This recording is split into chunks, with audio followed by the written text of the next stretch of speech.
사도신경과 주기도 라는 제목으로 하나님 말씀을 전할 때 크신 은혜가 있기를 축원합니다.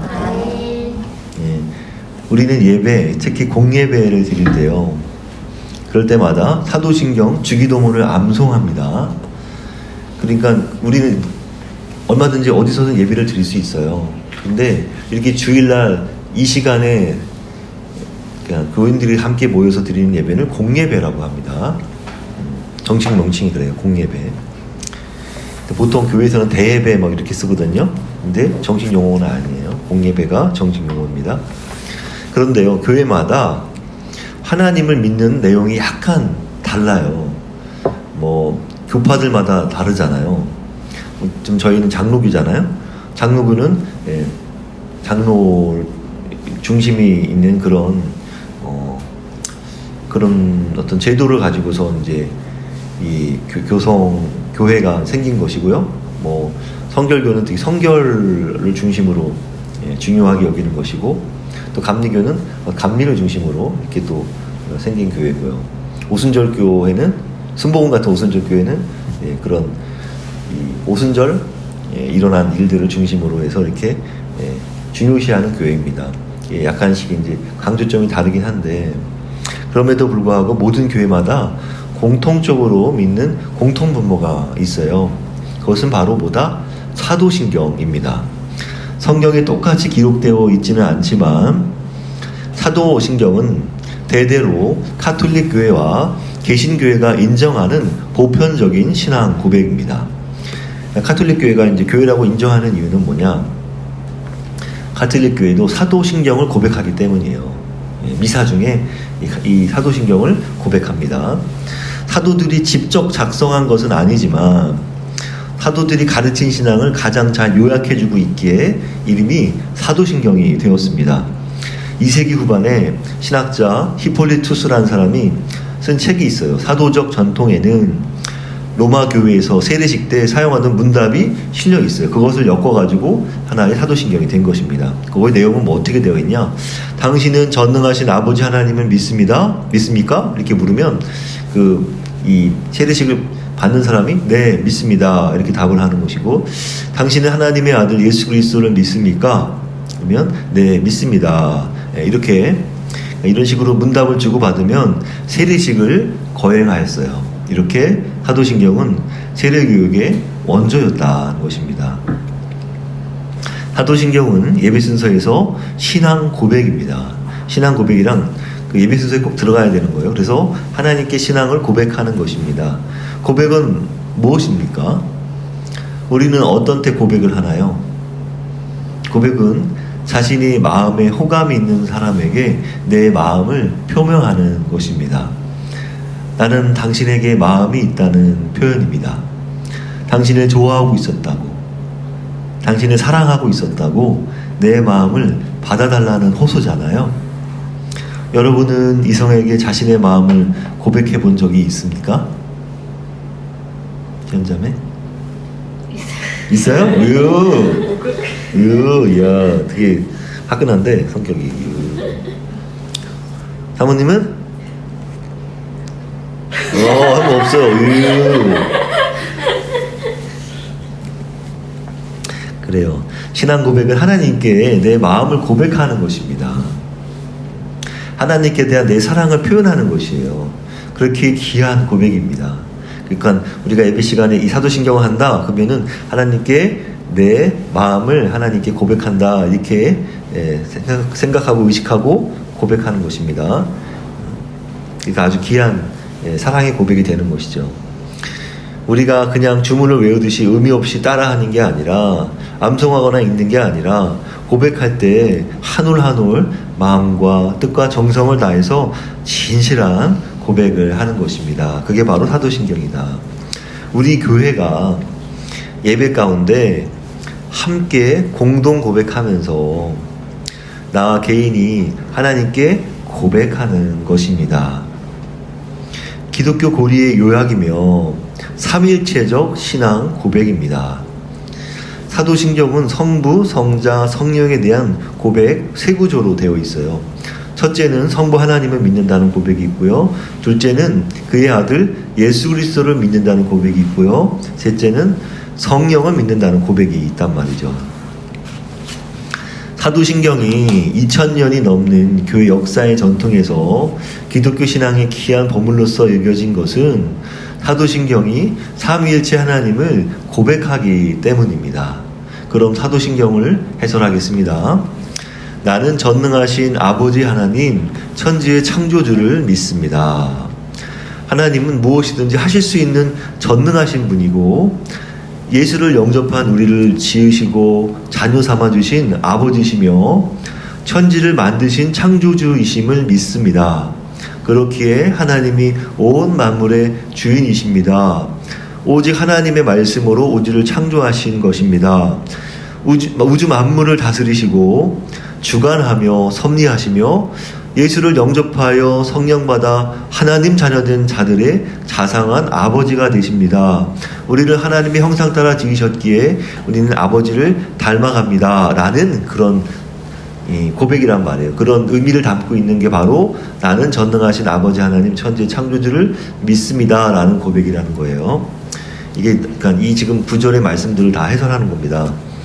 다음은 또 어떠냐? 그 아들 우리 주 예수 그리스도를 믿습니다. 그거는 뭐냐? 하나님의 아들 예수 그리스도는 성부 하나님께서 영원 전에 낳으신 아들로서 성자 하나님이시며 하나님 말씀의 대행자시며 세상에 오셔서 하나님과 우리 사이의 중보자 되신 예수를 믿습니다. 라는 고백이라는 거예요. 예언자, 왕, 제사장의 직분을 모두 감당하시고 하나님의 대권을 위임받아서 메시아 그리스도로 오셨습니다. 우리는 우주 만물을 다스리시는 예수를 믿습니다. 예수는 아버지께 가는 유일한 통로로서 예수가 길이요 진리요 생명이니 예수로 말미암지 않고는 아버지께로 올 자가 없는 것입니다. 라는 고백이라는 거예요. 우리는 그의 아들 우리 주 예수 그리스도를 믿습니다. 라는 고백을. 신앙 고백이란 말이에요. 우리 주 예수 그리스도. 예수 그리스도가 주님이라고요. 앞에서 주님 얘기하잖아요. 우리 주. 신앙 고백인 겁니다. 그래서 세 번째 보겠습니다. 그는 성령으로 잉태되어 동정녀 마리아에게서 나시고 예수께서는 하나님께 보내심 받아서 죄 권세에 빠져 죽어가는 우리 인류를 구하러 높은 보좌를 버리고 이 세상에 오셨습니다. 성령으로 잉태되어 아직 남자를 경험하지 못한 동정녀 마리아에게서 태어나셨습니다. 말씀이 육신이 되신 것입니다. 가장 높은 곳에서 가장 낮고 천한 곳으로 오사 완전한 인간이 되셨습니다. 여기서 완전한 인간이 되셨다는 것은 완전한 하나님의 그 권세를 어떤 그 본질이 하나님의 본질을 버렸다는 얘기는 아니에요. 하나님의 본질을 갖고 계세요. 형태만 이제 우리 오신 거지. 이렇게 인간으로 본질은 변하지 않은 채 완전한 인간도 입으셨다는 것입니다. 그래서 완전한 인간이 되셨습니다. 예수는 왕궁에서 태어나신 게 아니라 나귀 구유에서 태어나셨습니다. 보통 우리 말구유 하는데 이제 저는 어떤 학자가 이거는 나귀 구유가 더 가까울 것이다 라고 얘기하더라고요. 지난번도 얘기한 적이 있는데 우리 크리스마스 때 그때는 나귀를 더 많이 흔하게 썼거든요. 말은 이게 이제 흔하지 않았단 말이죠. 그 다음 본디오 빌라도에게 고난을 받아 십자가에 못 박혀 죽으시고 무슨 말이냐? 대제사장과 사내들인 공회의 모함을 받아서 로마 유대 총독이에요. 그냥 로마의 총독이란 말이 아니라 이 사람이 로마 사람이기 때문에 로마 유대 총독 본디오 빌라도에게 고난을 받으셨고 십자가에 죽으셨습니다. 예수는 기꺼이 인류의 모든 죄를 대속하기 위해 죽기까지 복종하사 십자가에 죽으셨습니다. 우리가 예수 그리스도의 죽으심을 믿음으로 우리는 하나님께 용서를 받았고 의롭다 칭함 받았으며 하나님과 우리 사이가 화해되고 화목하게 되었습니다. 그의 죽으심은 우리의 죄 때문입니다. 그리스도와 연합된 우리는 그의 죽음으로 우리도 그와 함께 죽었습니다. 라는 고백이라는 거예요. 그 다음 장사된 지 사흘 만에 죽은 자 가운데서 다시 살아나셨으며 뭐냐? 예수는 죽으신 지 3일 만에 사망 권세를 이기시고 유일하게 부활하셨어요. 아무도 부활한 존재가 없고 유일하게 예수 그리스도만 부활체를 가지고 지금 하늘나라에 계십니다. 우리가 예수를 믿음으로 그리스도와 연합된 우리는 그분과 함께 새 사람이 되었습니다. 그렇죠? 예수와 함께 부활된 영생의 삶이 약속되었습니다. 우리 약속을 받은 거예요. 그 다음 뭐냐? 하늘에 오르시어 전능하신 아버지 하나님 우편에 앉아 계시다가 거기로부터 살아있는 자와 죽은 자를 심판하러 오십니다. 이건 무슨 뜻이냐? 예수는 십자가의 죽으심으로 하나님이 그를 지극히 높여서 모든 이름 위에 뛰어난 이름을 주셨습니다. 하늘과 땅과 땅 아래 있는 모든 자들로 무릎을 꿇게 하시고 모든 입으로 예수를 주라 시인하게 하셨습니다. 하늘에 올라 전능하신 아버지 하나님 우편에 앉아서 하나님과 함께 우주 만물을 통치하고 재림주요 심판주가 되사 세상 마지막에 인간의 모든 행위를 심판하러 오실 것입니다. 그런 뜻이에요. 그 다음 나는 성령을 믿으며 거룩한 공교회와 성도의 교제와 죄를 용서받는 것과 몸의 부활과 영생을 믿습니다. 아멘. 이건 뭐냐? 하나님의 영이자 예수의 영이신 성령도 예배 대상으로서 성령이 하나님이심을 믿습니다.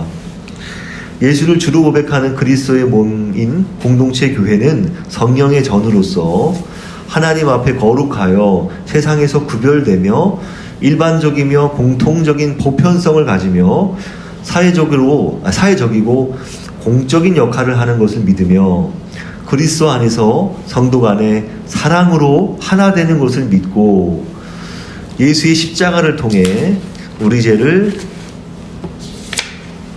용서해 주신 것과 죄를 고백하면 용서해 주실 것을 믿으며 예수께서 재림하실 때 우리 몸이 부활하는 것을 믿고 예수를 믿음으로 하나님 나라 영원한 생명을 얻는 것을 믿습니다. 라는 뜻이라는 거예요. 여기까지 사도신경입니다. 그렇다면 우리 주기도문에 대해서 주기도에 대해서 배우겠습니다. 주기도는 주님께서 가르쳐 주신 기도로서 모든 기도의 표준이 되는 모범입니다. 제자들은 요한이 자기 제자들에게 기도를 가르쳐 준 것 같이 우리에게도 가르쳐 주소서라고 예수께 구했어요. 이거는 이제 누가복음에 나오는 말씀입니다. 누가복음에도 똑같이 이제 주기도문이 나오는데 여기 앞에 이제 이런 말씀을 하고 있습니다. 11장 1절에 요한이 자기 제자들에게 기도를 가르쳐 준 것 같이 우리에게도 가르쳐 주시옵소서 이런 얘기가 나옵니다.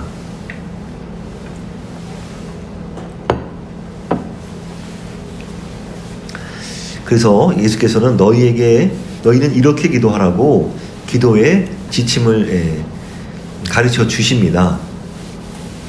그게 바로 이제 이 주님께서 가르쳐 주신 기도입니다. 우리는 어떻게 기도해야 하는지, 하나님께 무엇을 아뢰어야 하는지 표준을 보여주셨어요.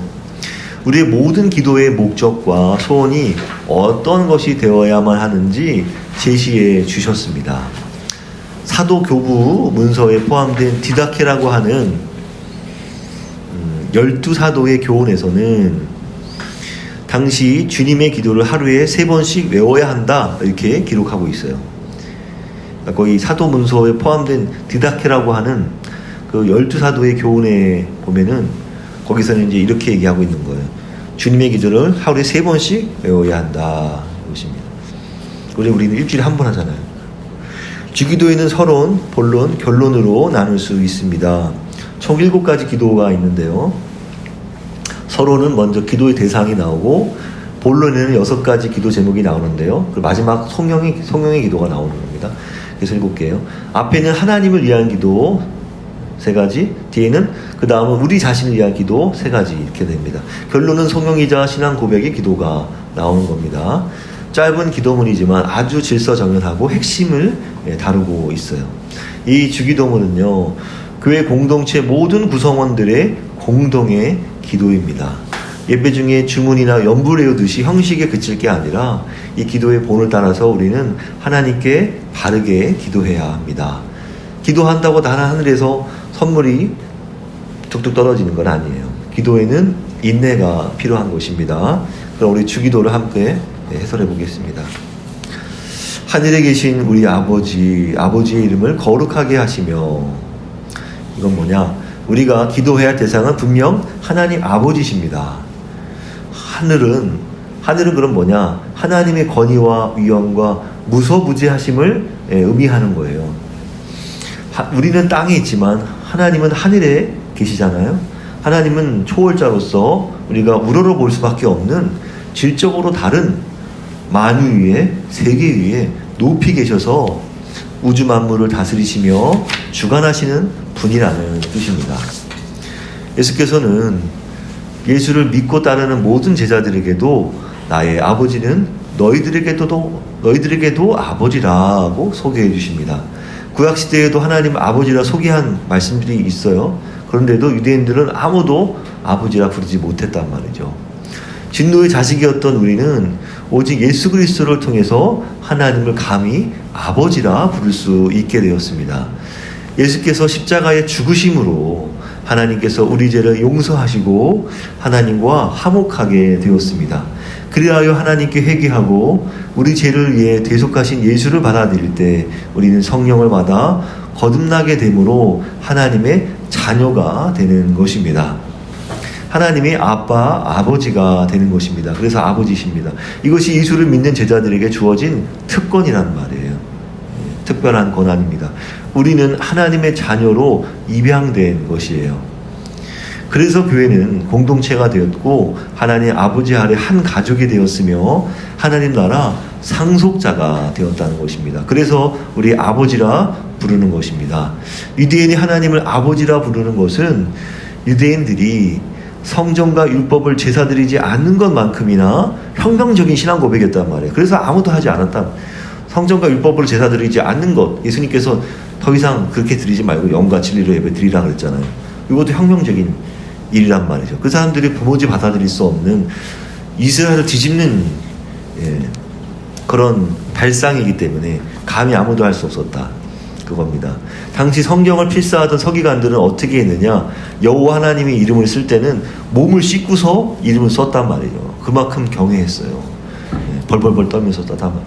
예수께서 하나님과 친밀하셨던 것처럼 우리도 하나님을 아버지라 부를 뿐 아니라 아버지처럼 자상하고 친밀하며 최고의 후견인이 되어 주십니다. 얼마든지 아뢰 수 있는 든든한 백이 되십니다. 그렇게 하나님은 세상에서 인정되고 존중되며 영광과 찬양을 받아야 합니다. 하나님께서도 내 영광을 다른 자에게 주지 아니한다 말씀하셨단 말이죠. 하나님 아버지의 이름은 거룩히 구별되어야 합니다. 그 사람의 인격을 나타내듯 세상에서 그 이름의 모욕이나 조롱이나 경멸을 당해서는 안 된단 말이에요. 하나님 얼굴에 먹칠을 해서는 안 됩니다. 피조물된 우리는 하나님의 형상을 닮은 그분의 대리인이잖아요. 그래서 우리 평생을 하나님을 즐거워하며 높여야 하는 것입니다. 아버지의 이름이 존귀하게 되는 것, 높임 받는 것, 하나님이 영광 받으시는 것이 우리가 헌신할 사명이요, 선교요, 예배인 것입니다. 아버지의 나라가 오게 하시며 아버지의 뜻이 하늘에서와 같이 땅에서도 이루어지게 하소서. 요 기도 제목이 가장 이 주기도문의 핵심이에요. 핵심 말씀입니다. 이 기도는 주기도의 주제로서 예수 그리스도의 사역의 목적은 하나님 나라였단 말이에요. 예수님 사역의 목적은 하나님 나라였다. 너희는 먼저 그의 나라와 그의 의를 구하라. 이렇게 말씀하셨잖아요. 이 기도는 우리가 하나님께 참으로 구해야 하는 기도인 겁니다. 그래서 하나님께서 하나님 나라에서 왕으로 다스리셨듯이 이 세상에서도 주인이요 왕이 되셔서 우리를 다스리소서라는 기도란 말이에요. 우리가 내 뜻이 아니라 하나님 뜻에 맞추겠다, 당신의 통치를 받겠다, 그런 기도입니다. 이 땅에 아버지의 뜻이 이루어지는 곳은 하나님의 말씀이 순종하는 현장이란 말이죠. 그곳이 하나님 나라가 임하고 하나님 은혜와 자비의 통치가 이루어지는 현장이란 말이에요. 그러니까 강압적이고 폭압적이고 폭력적인 그런 통치가 아니란 말이죠. 그래서 계엄은 절대 통치가 될 수가 없는 것입니다. 창조주 하나님께는 모든 것에 주권이 있습니다. 하나님의 주권과 통치권이 그에게 있습니다. 그 주권과 통치권이 이 땅에도 미치게 해달라고 그렇게 구하라고 하십니다. 이 땅에서도 하나님의 뜻대로 이루어져야 하는 것입니다. 하나님의 주신 세계를 내 뜻대로 정복했고 사탄 뜻대로 지배했기 때문에 예수 그리스도께서 죽으셨습니다. 우리가 그렇게 내 뜻대로 나를 정복했고 또 사탄 뜻대로 지배당했잖아요. 그래서 예수님께서 죽으셔서 주인이 되시고자 하신 것입니다. 우리가 나를 부인하고 이 땅에서 하나님 주되심을 받들며 살 때 그 이름이 거룩해지는 것이고 하나님 나라가 우리 삶에 구체적으로 임하는 것입니다. 그것이 우리가 구할 평생의 주제 간구다 이겁니다. 다른 걸 구할 게 아니다. 늘 하나님 나라를 구하라 이겁니다. 오늘 우리에게 일용할 양식을 주시고 이건 이제 위에는 바로 이 전반부는 하나님 나라를 위한 기도예요. 그 다음에는 우리 자신을 위한 기도입니다. 우리 교회를 위한 기도. 오늘 우리에게 일용할 양식을 주시고는 뭐냐? 모든 것은 하나님의 것입니다. 라는 뜻이에요. 하나님은 생명의 주관자요, 공급자 하시잖아요. 우리 생명은 하나님의 주권과 은혜에 의해 유지됩니다. 생사화복도 죽거나 사는 거나 화를 받거나 복을 받는 거, 그 생사화복이잖아요. 생사화복도 하나님께로부터 옵니다. 양식은 우리의 삶의 모든 필요를 상징합니다. 그렇잖아요. 제일 중요한 게 늘 양식 먹는 거잖아요. 양식을 하나님께 구하는 것이 합당한 것은 우리 모든 일상을 하나님께 맡기고 의지하라 그런 뜻이란 말이에요. 이런 구체적인 기도가 우리가 고통받는 문제고 또 먹고 사는 삶의 문제잖아요. 그 지점이 바로 하나님의 다스림이 필요한 좌표다 이겁니다. 좌표 무슨 뜻입니까? XY의 중간. 그러니까 사물에 처하여 있는 위치나 형편을 비유적으로 이루는 말이 바로 좌표라고 합니다. 맨 뒤에 단어의설에 적어놨습니다. 좌표. 사물이 처해 있는 위치나 형편. 그러니까 우리가 처해 있는 위치나 형편이 어때요? 바로 하나님 다스림이 필요한 거잖아요.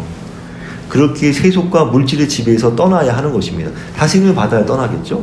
남의 것을 탐욕할 필요 없이 내 힘을 의지해서 내일을 염려할 필요가 없이 하나님의 은혜를 따라 주시는 것에 자족하게 살게 되는 것입니다.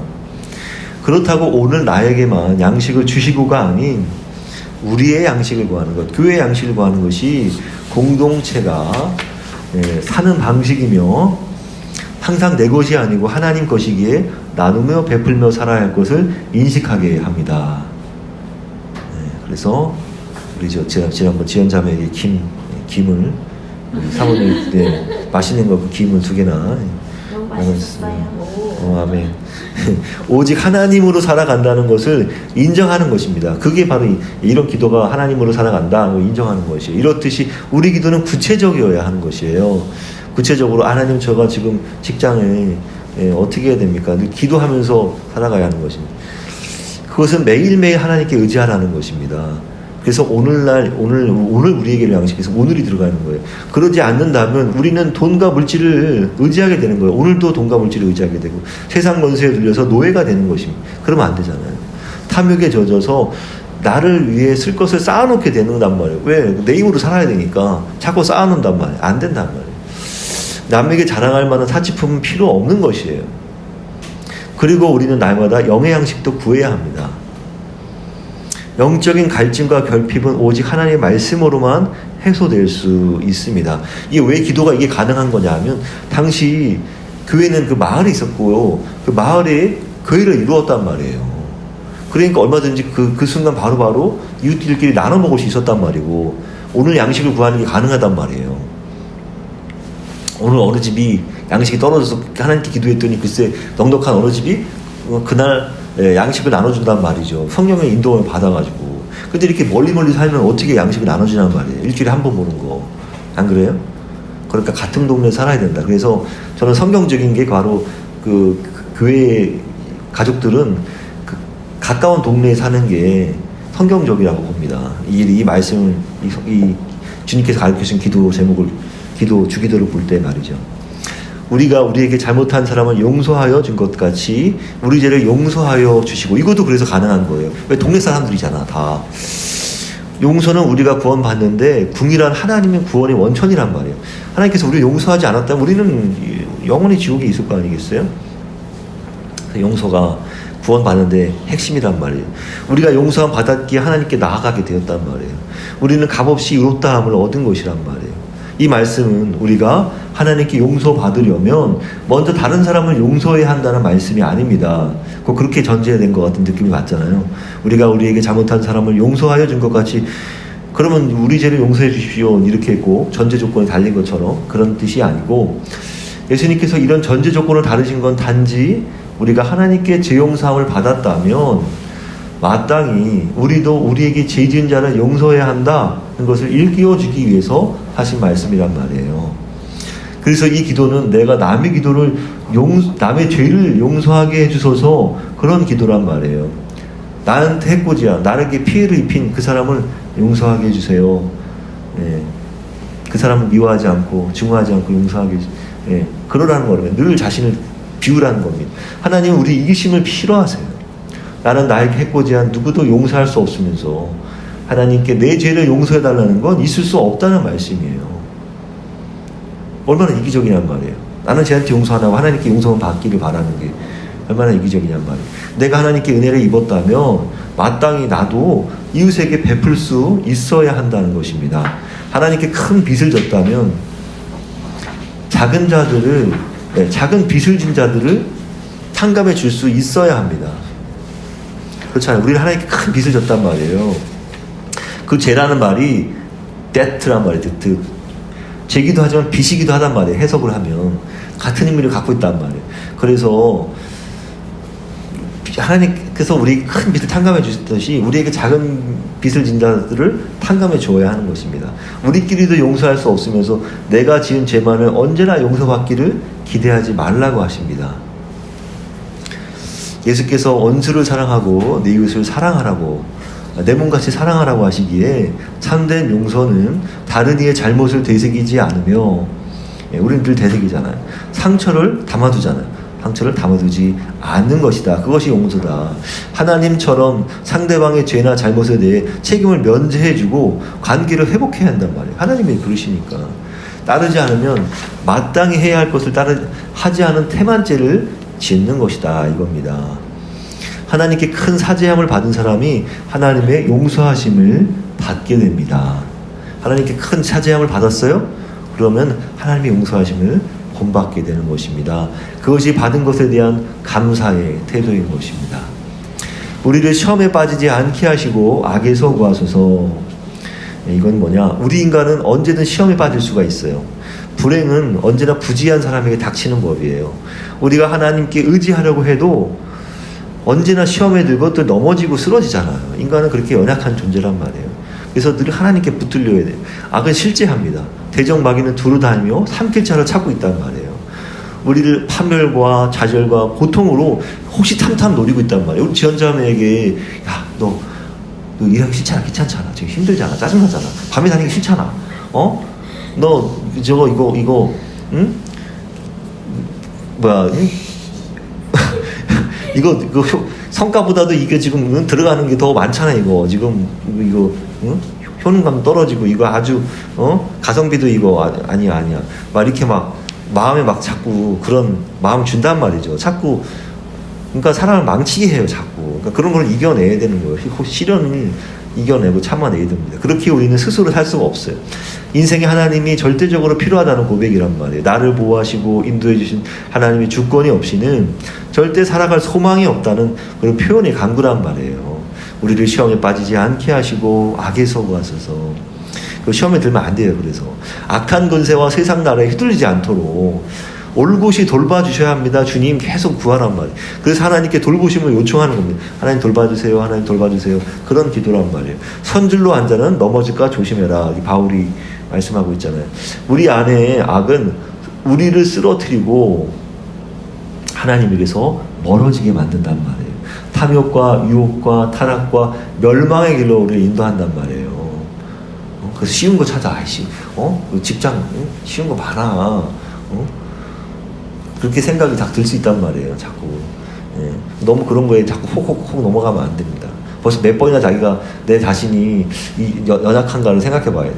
따라서 죄와 악과 악한 생각과 행실에서 우리를 구원해 주시도록 매 순간 간구하는 것이 옳습니다. 하나님이 구해 주셔야만 우리는 바른 길로, 온전한 길로 나아갈 수 있습니다. 우리는 악이 다가올 때 대항해야 하며 죄를 미워하고 자신을 부인해야 합니다. 교만, 시기, 증오, 허영, 위선, 무자비, 게으름 등 마귀의 술책으로부터 구해달라고 간구해야 합니다. 그렇잖아요. 우리는 교만을 죄를 짓기도 하고 시기의 죄를 짓기도 하고 남은 너무 잘 벌어. 괜히 시기하게 돼. 증오해. 괜히 조금이라도 피해 입은 거 아우 죄를 미워하게 돼. 허영심이 또 있어. 남들 앞에서 막 내가 대단한 것처럼 막 괜히 어깨에 힘들어가고 막. 그리고 또 남들 앞에서 위선을 떨어요. 막 가식적인 행동을 하고. 예. 그러면 안 돼. 자기를 기만하는 것이죠. 그리고 무자비한 행동한단 말이에요. 자비가 없어요. 그리고 게으르단 말이에요. 늘 태만하고 게으르고 불성실하고. 그게 다 마귀의 수책으로부터 우리를 구해달라고 마귀가 주는 유혹이기 때문에 구해달라고 간구해야 하는 것입니다. 우리 죄를 심어놨기 때문에 우리 죄가 그렇게 늘 이런 것에 넘어가게 됩니다. 마지막 나라와 권능과 영광이 영원히 아버지의 것입니다. 아멘. 이 구절은 주기도의 결론이요 후렴으로써 성령이요. 성령은 뭐다? 성령은 맨 뒤에 있습니다. 예배의 시작과 마지막에 들어가는 기도 형식의 송가를 성령이라 한다. 그래서 이거는 꼭 어디든 들어가는 것입니다. 그래서 시편에 이런 게 많이 있어요. 성령이 많습니다. 성령이여 찬양이자 신앙 고백이라는 것입니다. 이 구절 마지막 구절이 하나님 나라와 하나님의 권능과 하나님의 영광, 나라와 권능과 영광 얘기하잖아요. 그러니까 영원히 다 아버지의 소유라고, 아버지의 것이라고 얘기잖아요. 아버지의 소유라고 우리는 인정하고 고백합니다라는 거예요. 결론은 아버지께서 지으시는 것은 다 하나님 것으로서 모든 것은 하나님의 주권과 권한에 달려 있습니다. 그런 얘기예요. 그렇게 결론을 내는 거예요. 자기가. 내 인생까지도 내 것이 아니라 온전히 하나님 것이라고 고백해야 하는 것이에요. 그래서 우리의 공로로 구원받는 것도 아니기에 마땅히 우리의 기도는 하나님 나라와 주권을 찬양하는 것이다. 그 나라는 영원한 것이란 말이에요. 그 나라는 변하지 않는 나라. 세상 나라는 다 무너지고 그러지만 하나님 나라만이 살아있습니다. 전적으로 하나님의 소유권을 인정하는 신뢰의 기도란 말이에요. 이 모든 상황에 하나님의 통치가 임하도록 전적으로 주께 맡기며 바치며 드리는 마무리 서약이자 결단입니다.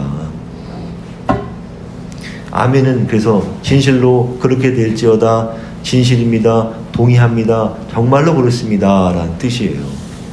하나님의 말씀이 선포되면 회중들은 항상 아멘으로 하나님께 화답하였습니다.